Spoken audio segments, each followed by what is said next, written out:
All right, Alexander, let's do an update on Ukraine. Let's talk about what's happening on the front lines. And then let's talk about what's going on in Spain, a big EU meeting with Zelensky present. And we can also discuss some of the freak out that is happening in the United States on the side of the Biden White House, which is trying to find money, looking under the sofa cushions to find whatever money it can to give to Ukraine, and the freak out on the Ukrainian government side of things, because they understand that if the U.S. starts to pull back, they're finished. Even Borrell acknowledged it the other day. He said, look, whatever money Europe can give, we can't match what the U.S. can give to Ukraine. So, I mean, everything hinges on the United States, and on the United States giving Ukraine money, it seems forever, in perpetuity. I mean, what are your thoughts on, let's start with the front lines, and then let's get your thoughts on all of these important meetings that are taking place. I think it is important this time that we do start briefly. We only need to cover it briefly at the front lines, but it is what has happened on the front lines that has ultimately determined everything else, because all that money, all that equipment, all that support was given at the start of this year in order to conduct a successful counteroffensive. 4 months have passed. We're now in the 5th month. The counteroffensive has been a complete failure. It hasn't broken through in any place. Putin has just said that Ukrainian losses are over 90,000 men, dead and severely wounded. That's his number, but I don't see any reason myself to dispute that it's probably true. During the counteroffensive. Not the whole war, just during the counteroffensive. There was an absolutely terrible article in the London Times. I covered it extensively in my programme on my channel yesterday, which went through, as a journalist, Max Tucker, he went to as close as one is allowed from the Ukrainian side to the front lines. He found the Ukrainian troops clearly demoralized, one of them saying, I want to go home. They're not making any breakthrough in the area where those breakthroughs are supposed to have happened. They're bombed. They're being constantly and relentlessly bombed by the Russian Air Force. The weight of Russian military power is increasing on them all the time. And it's true all across the front lines. This journalist from the London Times, he went to Zaporozhye, he went to the area of Rabotino and Verbovoye, and that was what he found there. Exhausted Ukrainian troops, appalling losses, people bursting into tears as they described what had happened, and the Russians completely outmatching the Ukrainians. And the same is true everywhere else you look now. It's true in the Vremivka salient, it's true in Bakhmut. Steady attrition of the Ukrainians, no breakthroughs. Some talk still about an amphibious crossing of the Dnieper, but I'm going to suggest it's getting more difficult by the day. The weather is getting colder. Apparently the rains have started. It's getting more and more windy. I would have thought they're trying to move across the Dnieper, a contested river crossing in these conditions against fortified positions on the Russian side. Well, some people are saying that it will be suicidal.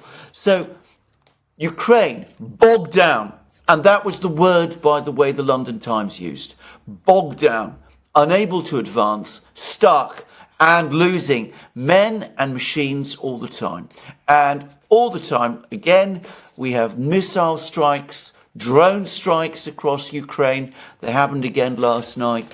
Massive damage being inflicted upon Ukrainian facilities, infrastructure, every single day. And more talk about a huge Russian build-up. The Russian Defense Minister Shoigu was inspecting troops who are in training to join the Russian forces that are, waging this war, and he's just had a made a visit to the headquarters, the Russian headquarters in Rostov, and plausibly he went there so that the Russian commanders could explain their plans, and one must assume now that these are offensive plans. So that's the situation on the front lines. Ukraine has suffered, is suffering a major strategic defeat. The offensive has failed in all respects. There's no sign of any progress. The losses have been appalling, and the initiative is now passing to the Russians. And that is what is shaping everything. If Ukraine had achieved some kind of breakthrough, if it had broken through to the Sea of Azov, if it had recaptured Bakhmut, if it had achieved something big like that, we would be talking in a completely different way today. And we would be seeing Western leaders and Western governments in entirely different discussions. Now, the fact is, the leaders in the West, what are they finding? They're out of ammunition. NATO has admitted as much. They've got no more ammunition to give Ukraine. Ukraine is still using more ammunition than the West is producing. Stocks have been critically depleted. Britain, the British military, are now reporting back they've got nothing more to give to Ukraine. Britain is out of tanks, it's out of self-propelled guns, it's out of ammunition. It's probably out of storm shadows as well. They can't give any more. The Germans, I suspect the same. The Americans, well, probably they still have a little more to give, but they have to worry all the time about China, about all their various problems around the world. The enthusiasm to go on giving is diminishing. Economic problems are growing in Europe. Europe is in recession. There are stresses in the United States within the economy. Interest rates are going to remain higher for longer than people expected. That's causing more stress in Europe. It's probably causing more stress in the United States. And enthusiasm for supporting this war in the United States especially has dwindled away. Americans are looking at this and they're saying, why? What for? Why are we giving our tax dollars to Ukraine all the time when we're not looking after our own situation? And the result is that Congress is now becoming increasingly unwilling, or at least a powerful faction within Congress is now becoming increasingly unwilling to agree to further authorizations of funding for Ukraine. And now that's beginning to sort of look a bit more, permanent than I thought was the case a few days ago. The United States might not be able to go on funding Ukraine to the same extent as it has done for much longer. Ukraine is apparently on the eve of, will be running out of money to pay civil servants in November, and from then it will start to cascade downwards because, as we've discussed many times, the Ukrainian economy has essentially ceased to exist. What exists in Ukraine now is not a functioning economy. It is infusions of American and European financial support that are keeping the currency stable and are enabling military salaries and civil service salaries to be paid. And that might be coming to an end. And the Europeans, who've gone out on an extraordinary limb, who have committed everything to supporting this war, who've agreed to sanctions that have been disastrous in terms of losing energy, losing markets upon themselves, are now finding themselves in a disastrous situation where, having made all these sacrifices, having invested so much in this conflict, it looks as if the Americans might be prepared to walk away in disgust from the whole affair leaving the Europeans in the lurch and the Ukrainians also. And the Europeans are desperate, they're running around, they're trying to find shells where they can find them, money, as you said, under the sofas. The administration, which is in Washington, which is exposed in the same way, is trying to do the same thing. And of course, for the Zelensky government, this is now an existential issue. I'm going to say that if this situation sticks in the United States with funding, then, I mean, all this talk that we've been having, all these clever attempts by people like Jake Sullivan to try and get a freeze sorted out on the front lines and all of that, that becomes completely empty now because, well, nobody will be interested in that. We would be looking instead at a collapse over the next few months.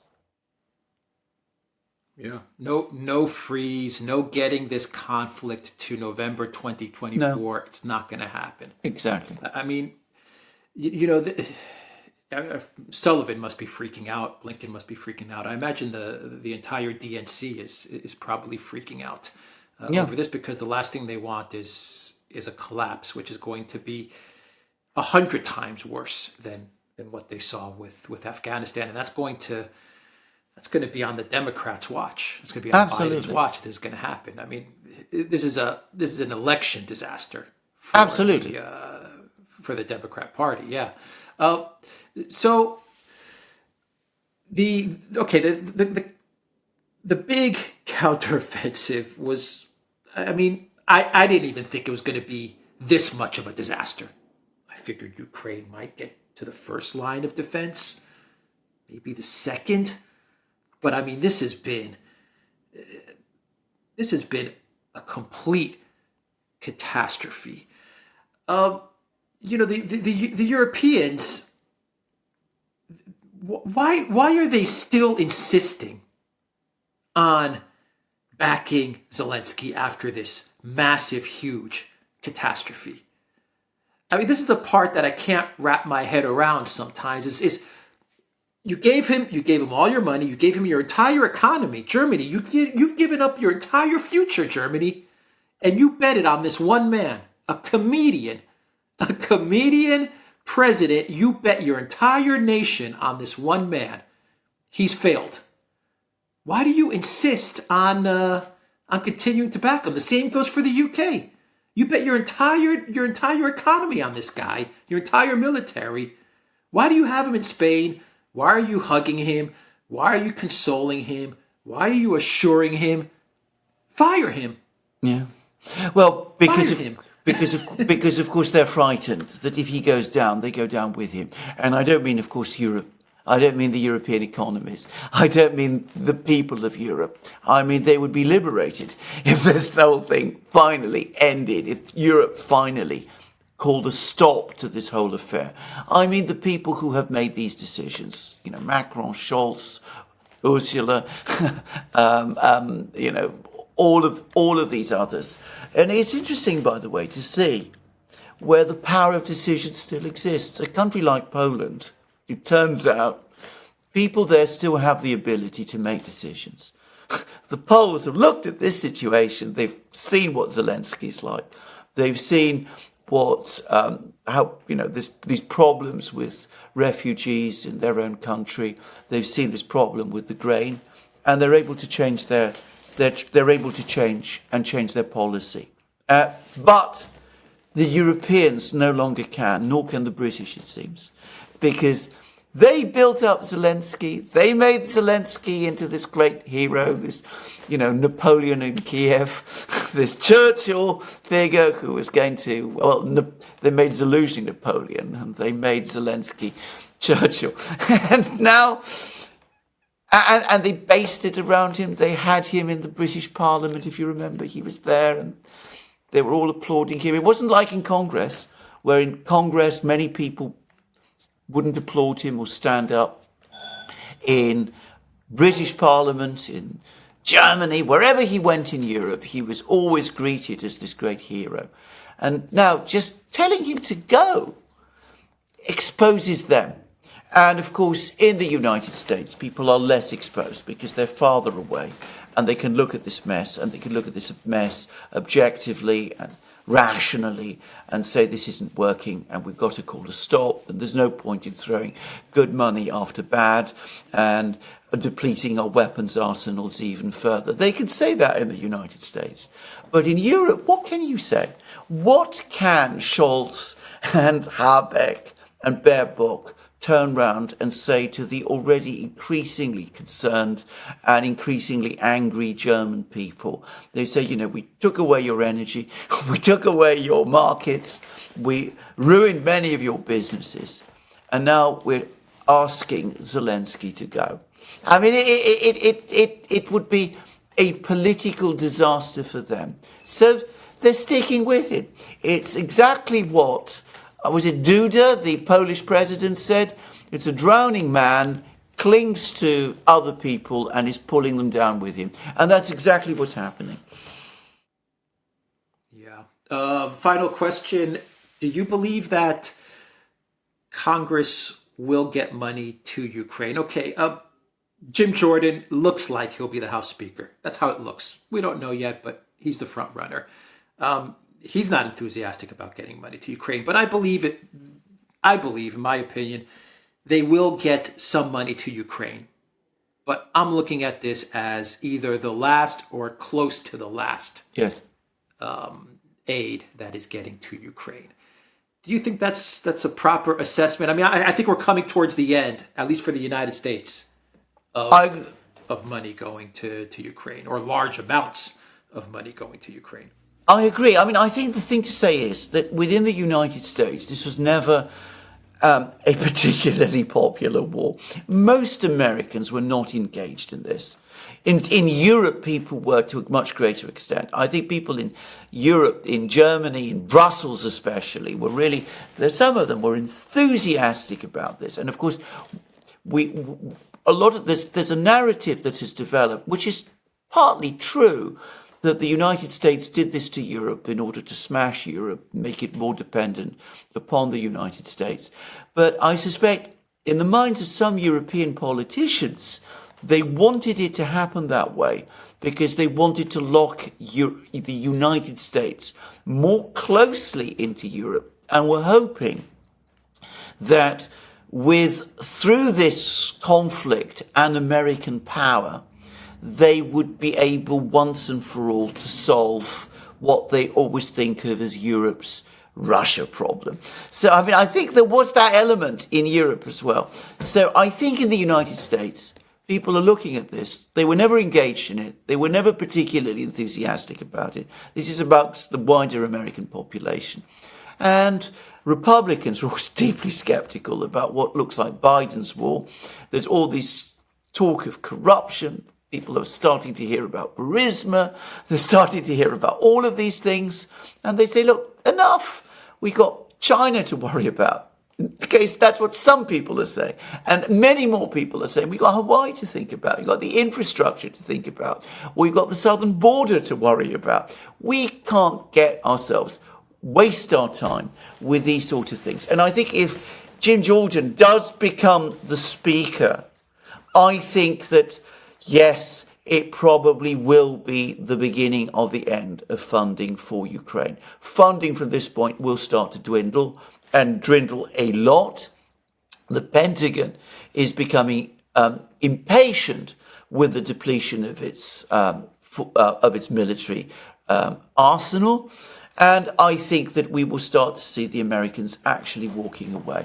And this is where it becomes really dangerous for Europe, because, of course, the temptation for some European politicians will be to blame the Americans. And that is an incredibly dangerous thing to do, because, of course, if they start doing that, if they start telling Americans, well, it's all your fault that Ukraine went down, then at that point, the gap between America and Europe will grow even further.